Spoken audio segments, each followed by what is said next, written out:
Welcome to Happily Ever After is just the beginning. Keeping your relationship not just together, but happy, and we mean truly happy, is part art and part science. You've come to the right place. Here's your host, Leslie Dories. Betrayal. It's defined as the violation of a person's trust or confidence, of a moral standard, and so on. In marriage, it often only refers to infidelity. And yes, that is a tremendous betrayal, but it isn't the only kind of betrayal that can occur in a relationship. Anything you keep from your spouse that they have a right to know about can be considered a betrayal. And since a good marriage, and basically, in other words, all relationships are built on trust, betrayal can actually shake your relationship's foundation to the core. So does it automatically mean the end of the relationship? No. Even though it's not easy, you can recover from betrayal. So holistic psychologist and founder of the PBT, which stands for Postbetrayal Transformation Institute, Dr. Debbie Silber is here to explain how we go about doing this. So, Debbie, thank you for being on the show and talking about something that, unfortunately, many, if not most of us, experience at some point in our lives. Yeah, thank you so much for the conversation. Looking forward to it. Unfortunately, betrayal is one of those things that happens, and it could be betrayal of a family member, partner, friend, coworker, self. And the way it works is the more we trust and the more we depend on someone, the deeper the betrayal. So, for example, a child who's totally dependent on their parent and the parent does something awful, that's going to have a different impact than, let's say, your best friend sharing your secret, your coworker taking credit for your idea. Still betrayal, but different level of cleanup. So what is it about betrayal that makes it so damaging? Even it's a very sure. Well, it's think about it. This was the person. These were the people who gave us a sense of safety and security. So when this is the person, these are the people to shatter that very sense of safety and security. It's traumatizing, and that's why betrayal is a very different type of trauma, which was actually one of the 3 discoveries that I made during my study, and happy to share if that serves. Yeah, absolutely. So first off, let's talk about what prompted you to even start studying this. Because like most of us, I remember when I was in college and finding my boyfriend in bed with somebody else, literally, was I was just curled up in a ball for weeks. So what made you go, let me go study this? Yeah, no one studies betrayal because you want to. You study because you have to. It's actually my 30th year in business, and as life would change, so would business. So I started in health and then mindset and personal development, and then I had a really painful betrayal from my family. Thought I did what I needed to do to heal, and then it happened a few years later. This time it was my husband.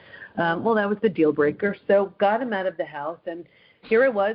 4 kids, 6 dogs, and a thriving business, and I'm one of those people that really feels if nothing changes, nothing changes. So looked at the 2 experiences and thought, okay, what's similar to these 2?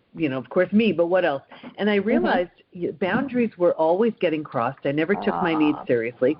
And I said, well, that's it. I'm changing everything. So I enrolled in a PhD program, and it was in transpersonal psychology. The psychology of transformation and human potential, because I was changing so much I didn't quite understand what was happening. He wasn't. He was too, wasn't ready to look at that. And then it was time to do a study. So I studied betrayal. What holds us back? What helps us heal? And what happens to us physically, mentally, and emotionally when the people closest to us lie, cheat, and deceive. And that study led to 3 groundbreaking discoveries which changed my health, my family, my work, my life. Wow. So just before we go into what those 3 are, because I always get very curious about these things. So how did you go about studying this? Yeah, this was a book wasn't going to get me out of this mess. This was by far the biggest shattering of my heart, my health, my everything. And I knew I needed to heal. And I'd been through death of a loved one. I'd been through disease. Nothing hit me like this. And I just thought, I don't know what it was. I just felt like I feel like I need to truly understand this, and that's going to help me on some level. And then as I was going through the program and doing the study, I remember saying to myself, if I can find a way to heal from this, I'm taking everybody with me. I mean, I had no idea how I was going to heal. Right. That was the vow. Okay. Well, I mean, and it was very wise of you to recognize that healing is needed. And so many people, I'm going to say this and it's not going to come out sounding very compassionate, but a lot of people try to just paper it over and try to get, without actually doing the really hard stuff.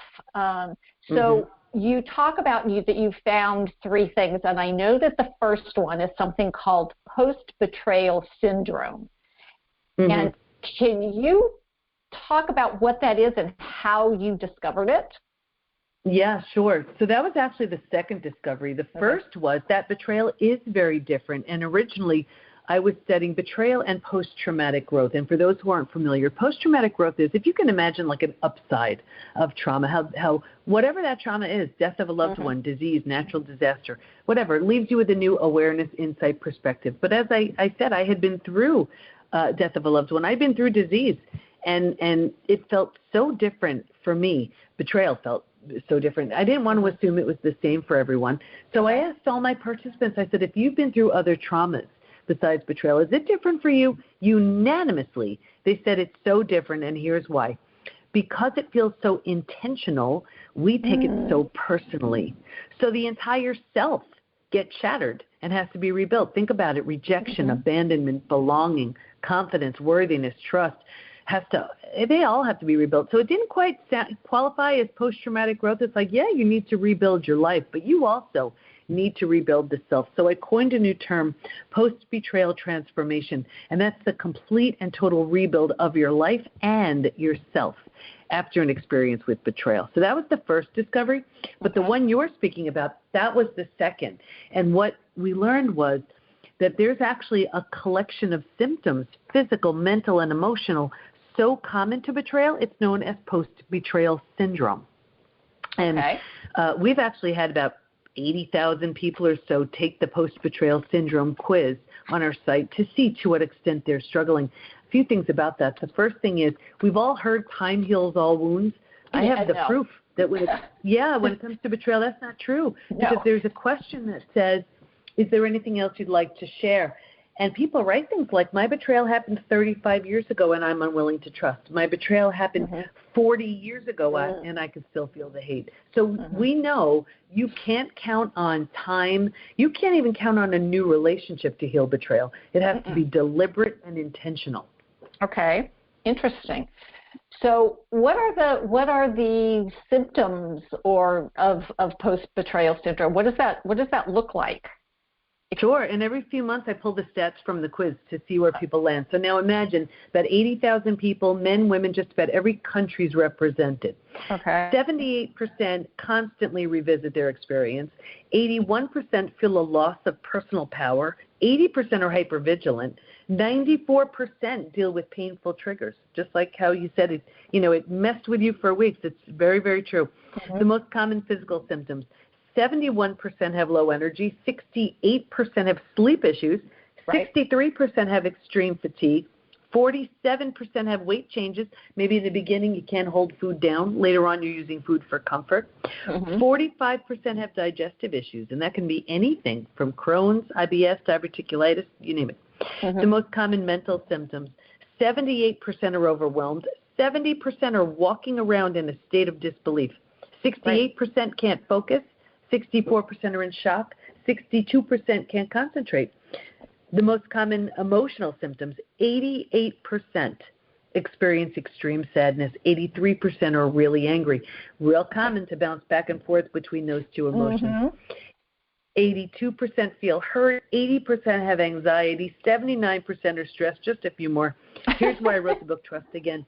84% have an inability to trust. 67% prevent themselves from forming deep relationships because they're afraid of being hurt again.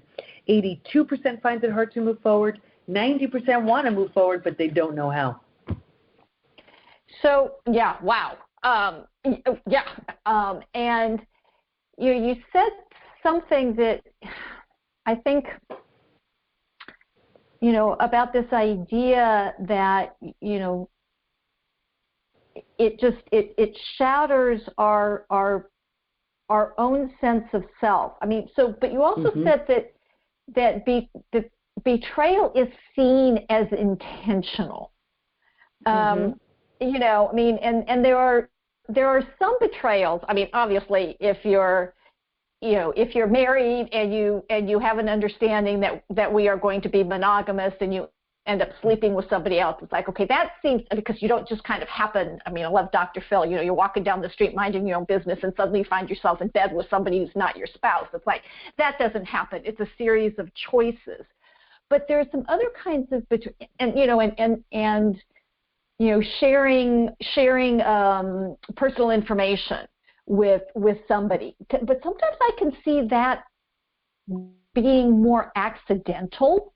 That because I would use myself as the template, and if I didn't care if this particular bit of information was shared, no big deal. But my partner might feel very differently about it, and if we hadn't had a conversation like about monogamy, then is it still a betrayal?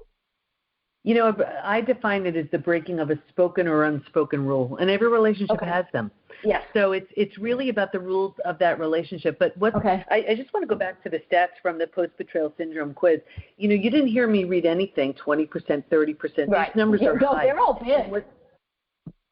And what's even, to me, crazier about those statistics, that's not necessarily from a recent betrayal. This could be from that parent who did something when you were a kid. This could be from that girlfriend or boyfriend in high school who broke your heart. So think about it. That person may not know, care, or even remember. They may not even be alive. Right. And here we are walking around with the weight issues, with the gut issues, with the hypervigilance, with the anxiety, with the sleep issues from something that happened decades ago. That's the difference. In betrayal, and that's what blew my mind, and what made the third discovery even more exciting. And I'm happy to share that one too. Right. We'll get to that one. That one in a minute. But and this is where I struggle a little bit, because I get the spoken. I get we have talked about this. We have agreed. But I get a little